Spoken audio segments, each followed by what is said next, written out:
Welcome to GreenBiz Studio. I'm Katie Fehrenbacher, Senior Writer and Analyst covering transportation for GreenBiz, and I'm speaking with Pasquale Romano. He's the CEO of ChargePoint. Hi, Pasquale. Hi, Katie.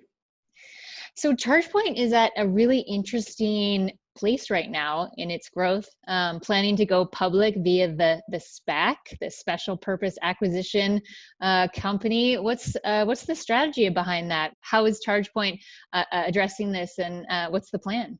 So we've been eyeing the appropriate time to go public, for a while now. Had targeted anywhere, pre-pandemic, we were targeting approximately 0 to 2 years whenever it looked like the timing was right with respect to the public markets. And we got this opportunity largely to go public through the SPAC process, and did quite a bit of research and understood that for us it was actually a very good fit. It's a well-established company, as you mentioned. It's been around for 13 years. I've been there for almost 10, and it seems time just flies. And we have over 4,000 customers. I've been in revenue for a very long time, and it's a mature company. So the SPAC process gave us the ability to have conversations in a more detailed manner with the PIPE investors and the investors in the SPAC, so we could really tell our story and get access. We felt early to the public company capital we would get access to if we had went the normal route slightly later. But given that was available to us now, it was best to fully fund the business plan of the company and then some, and kind of put that chapter behind us, make this transition to a public company. And I think the timing's very good. If you're very close to this industry, you see the announcements literally daily now with new makes and models coming onto the market. Yeah. Where is ChargePoint seeing growth this year? What types of organizations are moving into the fold of embracing electrification?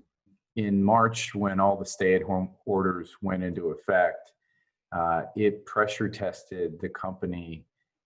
Everything is theoretical until it's upon you.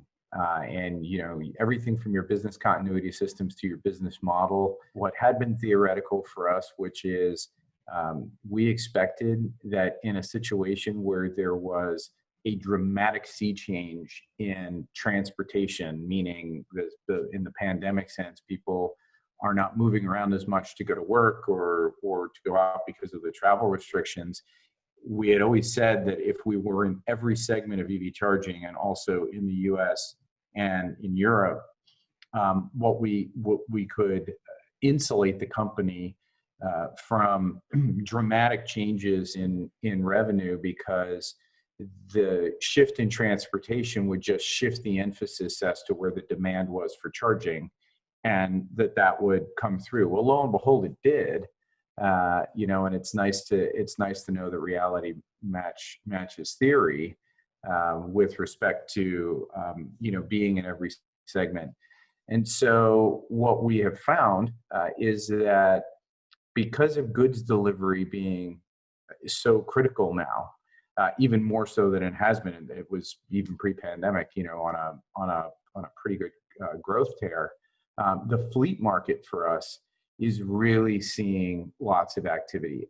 Virtually every single company out there that has anything from small vans or normal passenger cars all the way up through larger medium and heavy duty vehicles, we're just seeing a tremendous amount of interest and activity in that segment. And I think it's just because it is so effective in reducing the cost structure of those services, right? Because the car, Katie, that you and I own is 4% utilized if we drive like an average American would. A fleet vehicle has much more utilization, and also over its life goes a lot more miles than our cars do. So the cost of the platform relative to its platform life is favorable. The maintenance profile is favorable. and obviously the fueling profile is favorable. So it really heats that segment up, where, you know, people are staying home more.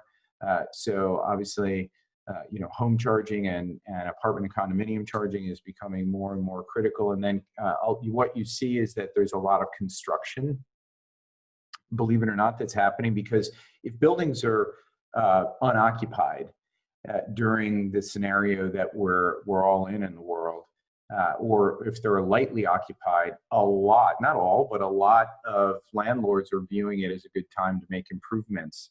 So anything associated with construction is actually doing well as well. So it's funny how some things, you know, tamp down, obviously due to utilization pressure not being there, but in others it comes back. It's just it's amazing when the theory matches. Yeah, interesting. And ChargePoint's been around, you said 13 years. Where are we today in 2020 in terms of the maturation of the EV market? You know, are we still in the early days of this, or are we actually kind of getting into the mainstream? So I'll give you a number that's obvious once I give it to you, but it's shocking when you think about it. There were, you know, depending on the year, 15 to 17 million new cars sold. I'm using U.S. numbers just because it's easier to, people are probably more familiar with that in your audience. And 15 to 17 million new cars on a install base of about a quarter billion. Now that doesn't count the fleet vehicles. That's just the kind of cars that you and I drive. So if every car tomorrow were sold as electric, it's somewhere between 15 and 16 years to turn over that fleet. You simply divide a quarter billion by, you know, 15 or 17 million, and lo and behold, you get somewhere between 15 and 16. Now, obviously now we're not at 100% sales rate of EVs. But later, you might retire gas cars earlier at the back end of this, because of the residual value will be in question of the vehicle. So things might start early retiring. But this is at least a 20-year phenomenon. It's at least a 20-year phenomenon to change out everything substantively. So this, I think, expectation that suddenly we're all going to wake up and look outside and the entire universe is going to be electric is just not practical, because of the cost structure associated with vehicles relative to how much a normal person, you know, makes. It's not a discretionary purchase. With that said, the things that drive the adoption are the availability of makes and models that people want. Half the cars in the United States are trucks and SUVs. Now, we've seen an amazing set of announcements associated with pickup trucks recently, right? You just had the GMC Hummer, you've got the Rivian coming, you've got Ford other F-150. Ford F-150, the most popular truck in America, right? Electrifying. As those things electrify, as more SUVs electrify, that'll unlock that roughly half of the U.S. or more, and you've already got some good entrance into that segment on the SUV side with the Tesla Model Y and others, Hyundai Kona, lots of good options there. But it's not one size fits all for automobiles, because the consumer has to like everything from the amenities in the car, the price point of the car, the body styling of the car, all that stuff. And so we just need more makes and models to fill the matrix in to get that percent penetration up. And let's not leave out price.